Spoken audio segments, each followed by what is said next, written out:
Hello, chemistry with Gyanendra में आप सभी का स्वागत है।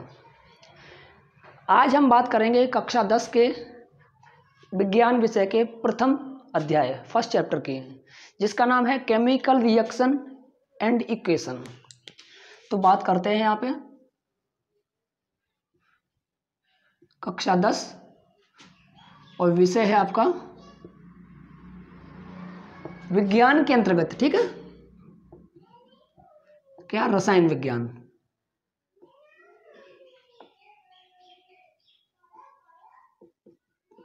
केमिस्ट्री, ठीक है ना।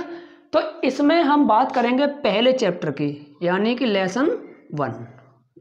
और आपको पता होना चाहिए एनसीईआरटी में पहला जो चैप्टर है रासायनिक अभिक्रियाएं एवं समीकरण। पहले चैप्टर का नाम है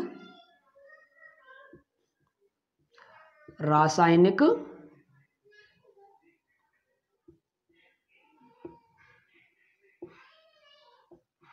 अभिक्रियाएं एवं समीकरण। अंग्रेजी में बात की जाए तो केमिकल रिएक्शन एंड इक्वेशन। तो हिंदी माध्यम अंग्रेजी माध्यम दोनों माध्यम के विद्यार्थियों के लिए ये वीडियो बहुत ही इम्पोर्टेंट है। बहुत ध्यान से समझिएगा। हम आपको बहुत ही सरल तरीके से और बहुत ही सामान्य उदाहरणों के द्वारा इस चैप्टर को प्रस्तुत करेंगे। आपको बिल्कुल भी कोई दिक्कत नहीं होगी। स्टार्ट करते हैं बिल्कुल बेसिक टॉपिकों से लेकर के लास्ट तक, जो भी होगा आपको सारी बात समझाएंगे। प्लस इसमें जितने भी एनसीईआरटी के क्वेश्चंस हैं वो सारे आपको लगवाएंगे। बस ये वीडियो टुकड़ों में होगी। नाम जैसा कि आप देख रहे हैं रासायनिक अभिक्रियाएं एवं समीकरण, तो हम पहले बात इसी की कर लेते हैं। रासायनिक अभिक्रियाएं होती क्या भाई? तो पहला ही अपना जो टॉपिक है वो क्या है? रासायनिक अभिक्रियाएं। अंग्रेजी में बात कर लें तो जाए केमिकल रिएक्शन, ठीक है, chemical reaction, R action short में लिख दिया है, कोई दिक्कत नहीं है।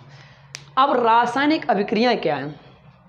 ये वो उदाहरण इसके अंदर हम आपको बता रहे हैं जो आपने नॉर्मल अपनी आंखों से देखे होंगे। और विज्ञान वास्तव में यही कहता है, आपको जो प्रत्यक्ष दिखाई दे रहा है उसी के बारे में आपको जानकारी प्राप्त करनी है। तो रासायनिक अभिक्रिया हम लोग देखते हैं। अगर हम आपसे बोलें कि भाई इसकी डेफिनेशन बताओ, इसे परिभाषित करो कि रासायनिक अभिक्रियाएं हैं क्या, तो क्या करेंगे हम लोग? तो बहुत सरल सी एग्जांपल लेकर के देखते हैं। आपने देखा होगा, अगर लोहे का टुकड़ा, ये आपके घर पर टीन है, चादर है, लोहे के हैं, टीन के हैं, जो भी हैं, किसी मेटल के हैं, धातु के हैं अर्थात, वो पड़े हुए हैं, तो कुछ टाइम बाद आप देखते होंगे नमी या ऑक्सीजन के साथ क्रिया करके, नमी लगकर, पानी में डूब करके, जैसे भी आपने देखा होगा, उसमें पीले भूरे रंग की परत चढ़ जाती है। सपोज दैट ये लोहे का टुकड़ा है, इसे आप 5, 7, 10 दिन बरसात के मौसम में पड़ा रहने दें गीला, तो आप देखेंगे इसके ऊपर भूरे रंग की लेयर हो जाएगी। आप इसे फिंगर से ऐसे टच करके देखेंगे तो आपको भूरे रंग की लेयर दिखाई देगी। वो क्या है? वो जंग है। तो क्या हुआ एग्जाम्पल इसका? जैसे लोहे पर जंग लगना, लोहे पर जंग लगना, जो लोहे पर जंग लगना है, ये एक रासायनिक अभिक्रिया का एग्जाम्पल है, जो आपने भौतिक रासायनिक परिवर्तन 9th क्लास में पढ़े होंगे। उसी का थोड़ा सा भाग है, लेकिन है टॉपिक में तो पढ़ेंगे, कोई दिक्कत नहीं है। तो लोहे पर जंग लगना एक किस प्रकार की अभिक्रिया है? रासायनिक अभिक्रिया है, ठीक है। इसके अलावा आपने देखा होगा, अगर दूध शाम के टाइम ने रखा और सुबह के टाइम तक आपने देखा होगा, वो दूध किस में बदल जाता है? दही में बदल जाता है। तो सीधी सी बात कह दें, दूध जो किस में परिवर्तित हो गया? दही में। तो इसके अंतर्गत भी कोई केमिकल रिएक्शन हुई होगी, कोई रासायनिक अभिक्रिया हुई होगी। तो दूध से दही का जमना भी एक रासायनिक अभिक्रिया है। क्लियर? लोहे पर जंग लगना एक रासायनिक अभिक्रिया है। आपने देखा होगा, जब गर्मी का मौसम होता है तो उस दौरान आप गन्ने का रस लेने के लिए, गन्ने का जूस लेने के लिए मार्केट जाते हैं, तो गन्ने के जूस को हम ज़्यादा देर तक रख नहीं सकते हैं। अगर हम ज़्यादा देर तक रखेंगे तो उसका स्वाद बदल जाता है। क्यों? क्योंकि उसमें किण्वन हो जाता है, अर्थात उसमें एल्कोहल बनने लगता है। फिर वही बात, कौन सी क्रिया होने लगती है? रासायनिक अभिक्रिया। तो हम यहाँ ले सकते हैं गन्ने का रस या अंगूर का रस कौन सी क्रिया होती है? किण्वन की क्रिया होती है और किस में कन्वर्ट हो जाता है? एल्कोहल या एसिटिक अम्ल में बदल जाता है। तो इनके रस भी परिवर्तित हो जाते हैं आकर के।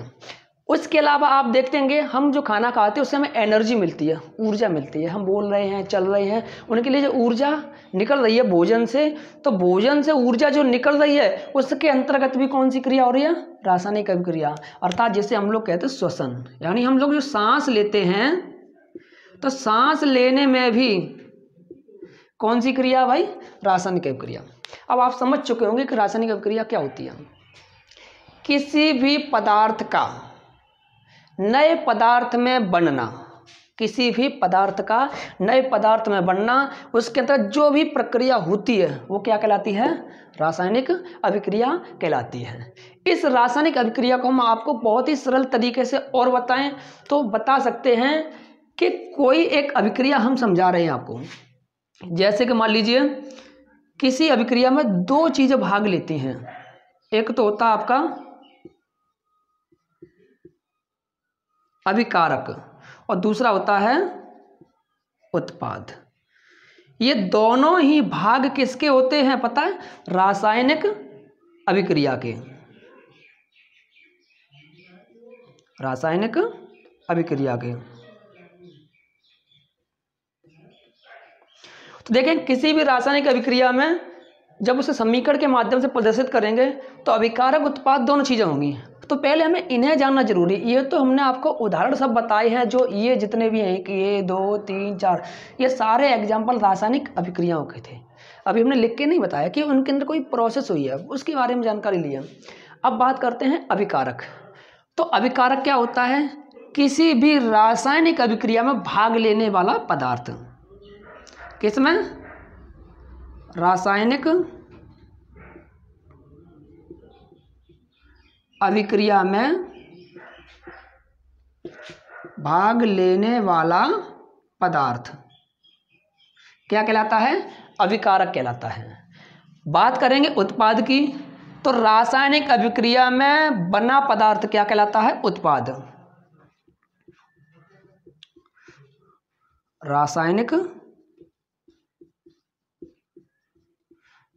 अभिक्रिया में बना पदार्थ उत्पाद कहलाता है। तो इन दो बातों को आप याद रखेंगे, ये पीछा नहीं छोड़ने वाली है आपका। जब हम समीकरण को लिखेंगे तब इसकी जरूरत पड़ेगी। तो फिर देखिएगा एक बार, रासायनिक अभिक्रियाएं क्या होती हैं? ऐसी अभिक्रियाएं जो स्वतः होती हों या किसी के माध्यम से कराई जाती हों, ठीक है, जिनमें अभिकारक विशेष प्रकार की क्रिया करके किस में बदल जाता है? उत्पाद में बदल जाता है। उन्हें हम क्या कहते हैं? रासायनिक अभिक्रियाएं। जैसे कि एग्जाम्पल बताया, लोहे पर जंग लगी, तो लोहा क्या है यहाँ पे? अभिकारक। और लोहा नमी को ग्रहण करके, यानी हल्की पानी की बूंदों को ग्रहण करके या वायुमंडल की नमी को ग्रहण करके किस में कन्वर्ट हो गया? वो जंग में। तो लोहा हो गया अभिकारक। अब नया पदार्थ क्या बन गया यहाँ पे? जंग। तो जंग क्या हो जाएगा? उत्पाद। देखो यही लिखा हुआ है, रासायनिक अभिक्रिया में भाग लेने वाला पदार्थ क्या होता है भाई? अभिकारक। उत्पाद क्या होता है? रासायनिक अभिक्रिया बना हुआ पदार्थ क्या कहलाएगा? उत्पाद। यहाँ दूध क्या है? अभिकारक। दही क्या है? उत्पाद। क्लियर हुआ ना? गन्ने का रस जो होता है तो फर्मेंटेशन किण्वन होता है सूक्ष्म जीवों के द्वारा, आगे बताएंगे आपको इसमें। तो गन्ने का रस क्या है? अभिकारक। और वो किस में बदल जाता है? एथिल एल्कोहल में। तो वो क्या हो जाएगा भाई? उत्पाद हो जाएगा। सांस लेना है तो सांस लेने का मतलब हो जाएगा हमने जो खाना खाया है कार्बोहाइड्रेट, वो कार्बोहाइड्रेट हमारा क्या है? अभिकारक। और कार्बोहाइड्रेट से जो ऊर्जा निकल रही जाकर के हीट, तो ऊष्मा क्षेपी अभिक्रिया हो जाएगी, वो भी आप इसी पाठ में पढ़ेंगे। तो ऊर्जा निकली, ठीक है, तो वो सारी चीज़ें क्या हो जाएंगी जाकर के? उत्पाद। तो उत्पाद साथ में निकला, उसके साथ में और क्या बना होगा? कार्बन डाइऑक्साइड बनी होगी, है ना? तो वो हम आपको बताएंगे। तो अभिकारक, उत्पाद और रासायनिक अभिक्रिया, इतनी बात आपके समझ में आ गई होगी। अब बात करते हैं इनका महत्व क्या है, रासायनिक अभिक्रिया है क्या चीज़। फिर आप इतना जान चुके हैं, अब बात क्या करते हैं? समीकरण। समीकरण क्या होता है? रासायनिक समीकरण क्या होता है? रासायनिक समीकरण। अब देखो, अगर हम रासायनिक समीकरण को पढ़ेंगे तो हमें आवश्यकता किसकी होगी भाई? रासायनिक अभिक्रिया की। हम आपसे एक बात बता रहे हैं, हमने पहले कह दिया जितनी भी चीज़ आपको बताएंगे वो सब नॉर्मली होंगी, दैनिक जीवन के एग्जाम्पल वाली होंगी। ये दूध है, हम आपसे बोलें कि दूध को रखा हमने शाम को और सुबह के टाइम पर दूध किस में बदल गया भाई? दही में बदल गया। तो दूध दही में बदल गया, ये रासायनिक अभिक्रिया हो गई। हम आपसे यही कह रहे हैं इस रासायनिक अभिक्रिया का समीकरण कैसे लिखेंगे? तो सीधी सी बात है, हमें समीकरण लिखना है तो किसी भी रासायनिक समीकरण में भाई दो चीज़ें होती हैं, एक तो होता है आपका अभिकारक और दूसरा क्या होता है? उत्पाद, जो कि हम बता चुके हैं। देखो रासायनिक अभिक्रिया के माध्यम से होगा। तो अभिकारक आप जान चुके हैं, अभिकारक यानी रिएक्टेंट अर्थात भाग लेने वाला पदार्थ।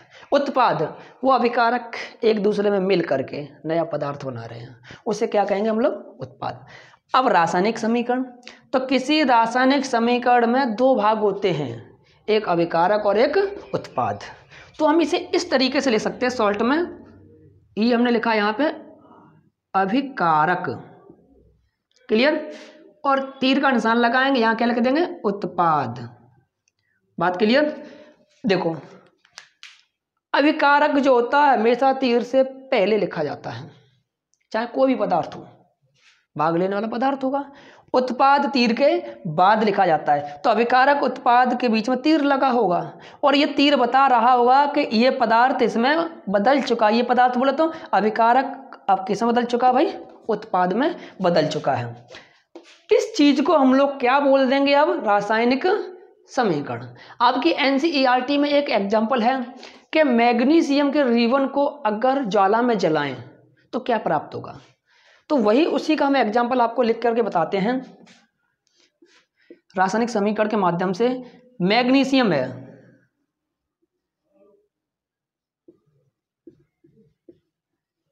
मैग्नीशियम का रिबन है, रिबन बोले तो फीता सा एक टुकड़ा है, ठीक है। और मैग्नीशियम का रिबन जलाएं तो दुनिया की प्रत्येक वस्तु, ये आपने याद रखना है कि दुनिया की कोई भी वस्तु सही अगर जलेगी तो 100% ऑक्सीजन की आवश्यकता होगी। तो दुनिया की प्रत्येक कोई वस्तु अगर जलाएंगे तो किसकी आवश्यकता होगी भाई? वायु की। तो बोला ना वायु की उपस्थिति में जलती है, तो वायु में ऑक्सीजन होगी 21% होती है ना। तो मैग्नीशियम का रिबन प्लस वायु की उपस्थिति और क्या बन जाता है? Magnesium oxide. मैग्नीशियम ऑक्साइड, ये आपका क्या लिख गया? रासायनिक समीकरण। फिर देखिएगा, किसी भी रासायनिक समीकरण का निर्माण अभिकारकों और उत्पाद के द्वारा होता है। अभिकारक वो पदार्थ होते हैं जो किसी रासायनिक अभिक्रिया में भाग लेते हैं, उत्पाद वो पदार्थ होते हैं जो अभिकारकों के द्वारा प्राप्त होते हैं।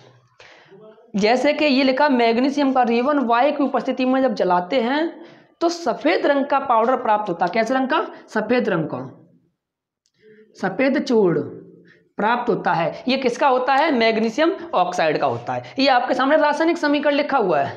अब चूंकि रासायनिक समीकरण ये प्रोसेस लंबी हो गई, इसलिए हम इस चीज़ को फॉलो नहीं करते हैं। हम लोग क्या करते हैं? इनके सिंबल यानी संकेतों को लिखते हैं। तो क्या संकेत होता है? ये बेसिक है, फिर भी आपको एक अलग से वीडियो प्रोवाइड करवा देंगे।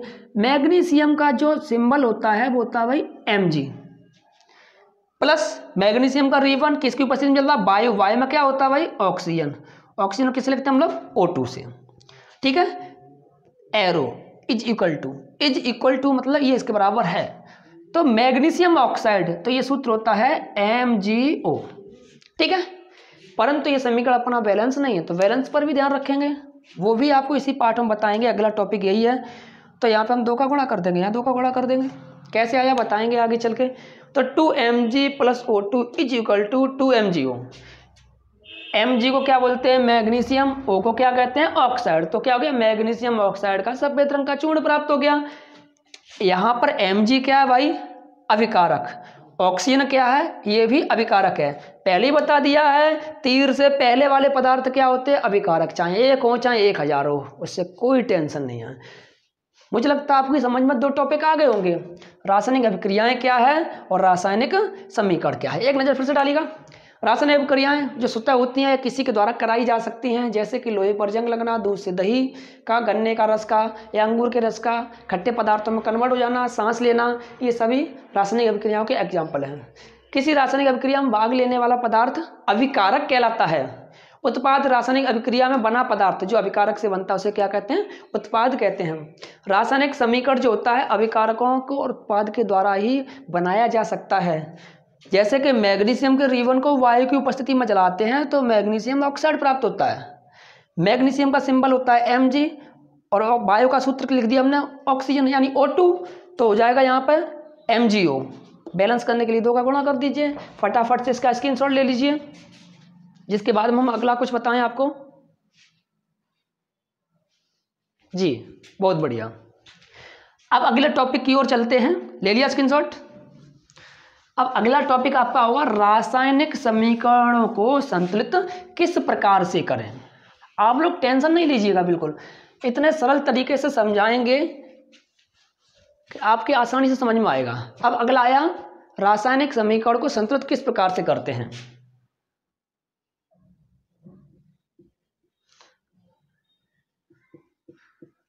नहीं, आपको पहले बता रासायनिक समीकरण किस प्रकार लिखते हैं। रासायनिक समीकरण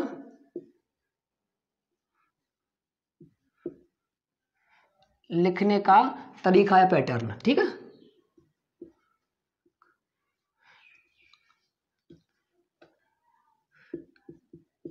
नियम, रासायनिक समीकरण लिखने के नियम, यानी रासायनिक समीकरण हम किस प्रकार से लिखें। तो देखो सबसे पहले नंबर तो बात ये है, जो पॉइंट हम चला रहे हैं आप स्क्रीनशॉट ले लेना, आपका नोट्स भी बनता जाएगा टेम्परेरी, या आप चाहें तो साथ साथ कॉपी पेन लेकर के बना सकते हैं। रासायनिक समीकरण किस प्रकार से लिखेंगे, तो हमें पता है किसी भी रासायनिक समीकरण में लिखने के लिए सबसे पहले किसकी आवश्यकता होती है, अभिकारक की। और अभिकारक क्या बताया था, भाग लेने वाला पदार्थ। जो अभिकारक होता है वो किस में बदलता है, उत्पाद में बदलता है। अभिकारकों के द्वारा बना पदार्थ क्या कहलाता है, उत्पाद, पहली बात। दूसरे नंबर की बात, जो अभिकारक होते हैं उनके संकेत लिखे जाते हैं, क्योंकि इतना बड़ा हम नहीं ले सकते, थ्योरी नहीं लिखनी होती है। जो रासायनिक समीकरण होता है वो एक लाइन में संक्षेप में लिखा जाता है। अब क्या करते हैं, जो अभिकारक हैं या उत्पाद हैं के क्या लिखे जाते हैं, संकेत। तीसरा क्या हो जाएगा, अभिकारक जरूरी नहीं एक हो, 2 या 2 से अधिक भी हो सकते हैं, 1 से अधिक भी हो सकता है। तो अभिकारकों के बीच में प्लस का चिन्ह लगाते हैं, यानी कि जोड़ का चिन्ह लगाते हैं। अभिकारक 2 या 2 से अधिक होने पर अभिकारक या उत्पाद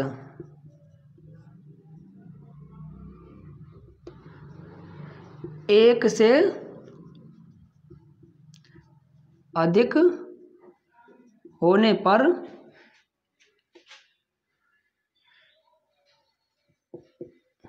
उनके बीच में प्लस चिन्ह लगाते हैं।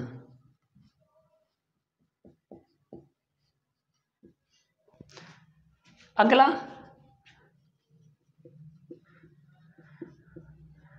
अभिकारक और उत्पाद के बीच में क्या लगाते हैं, तीर, एरो, तीर लगाते हैं। और इस तीर का मुंह जो है वो किधर होना चाहिए, उत्पाद की तरफ होना चाहिए। अगर उल्टा लगा दिया तो इसका मतलब वो अभिकारक हो गया, ये उत्पाद हो जाएगा। तीर का मुंह हमेशा उत्पाद की ओर होता है। कुछ रिवर्सिबल रिएक्शन होती है, उनमें थोड़ा सा चेंजिंग होता है, वो भी बता देंगे आपको। तो अभिकारक उत्पाद भाग लेते हैं। अभिकारक उत्पाद के संकेत लिखे जाते हैं, जो भी हों। अभिकारक उत्पाद एक से अधिक होने पर उनके बीच में क्या लगाते हैं, प्लस का चिन्ह लगा देते हैं। अभिकारक उत्पाद के बीच में तीर लगाते हैं। क्लियर होगी ना बात। अब आगे है जो अभिकारक है, वो अभिकारक को हम शॉर्ट में लिख ले रहे हैं। अभिकारक को क्या कहते हैं, रिएक्टेंट, तो आर। और उत्पादों क्या कहते हैं, प्रोडक्ट, यहाँ लिखे दे रहे हैं। रिएक्टेंट कहते हैं इसे क्या कहते हैं, प्रोडक्ट। कि समय बचत हो जाएगी इससे भी। तो अभिकारक या उत्पाद की भौतिक अवस्था संक्षेप में लिखी जा सकती है।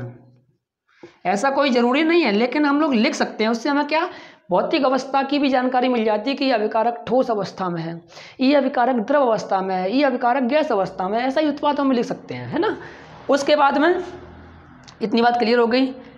अगर बाई चांस रिएक्टेंट या प्रोडक्ट, ठीक है, अभिकारक या उत्पाद कैसी अवस्था में, उत्पाद की बात करते हैं। अगर उत्पाद प्रोडक्ट की अवस्था कैसी है,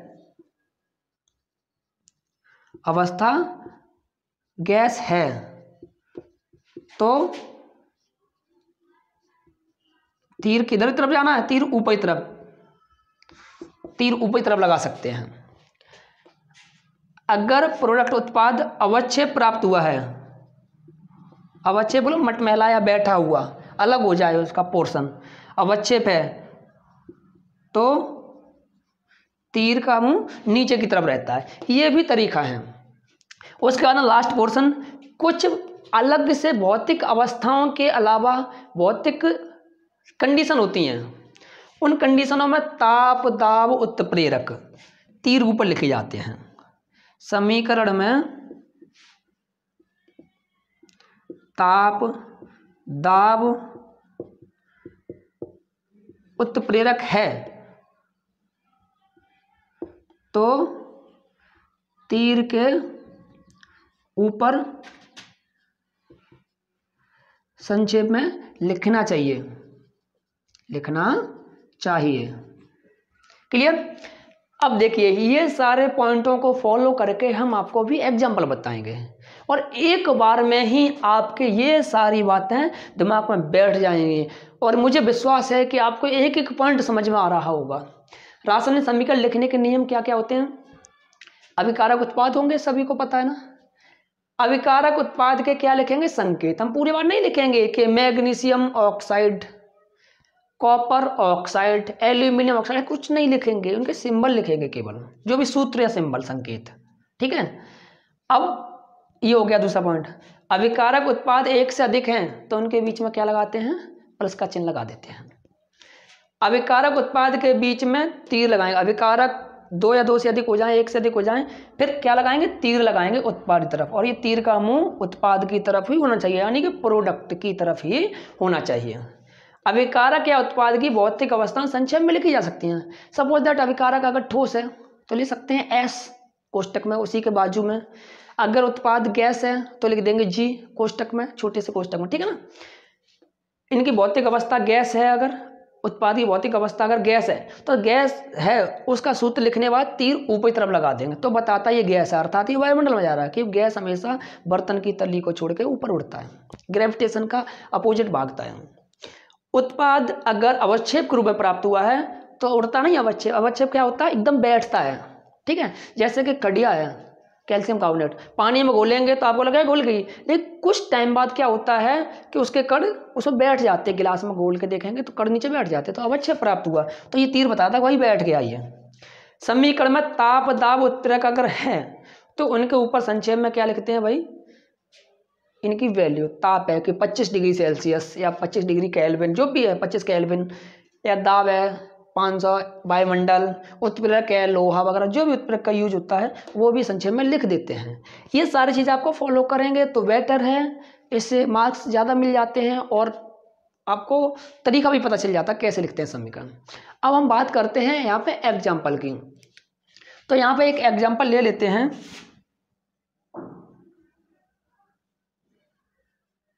एग्जाम्पल हमने यहाँ लिख दिया, सपोज दैट Zn प्लस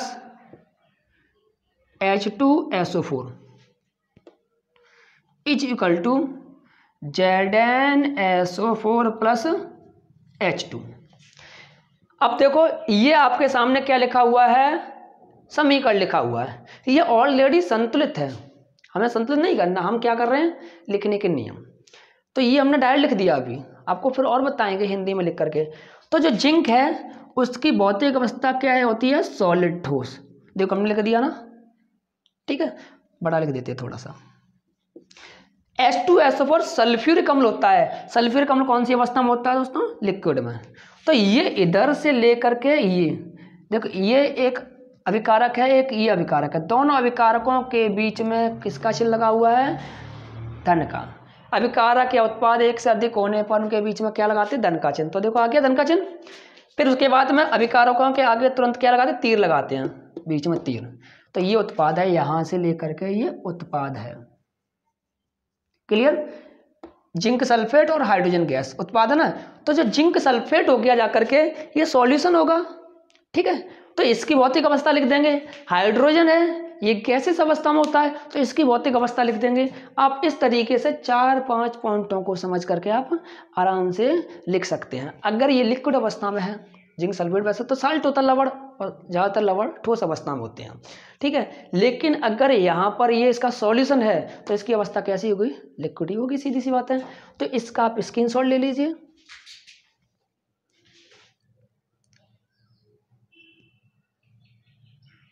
जी बहुत बढ़िया। अब हम आपको एग्जाम्पल करा रहे हैं।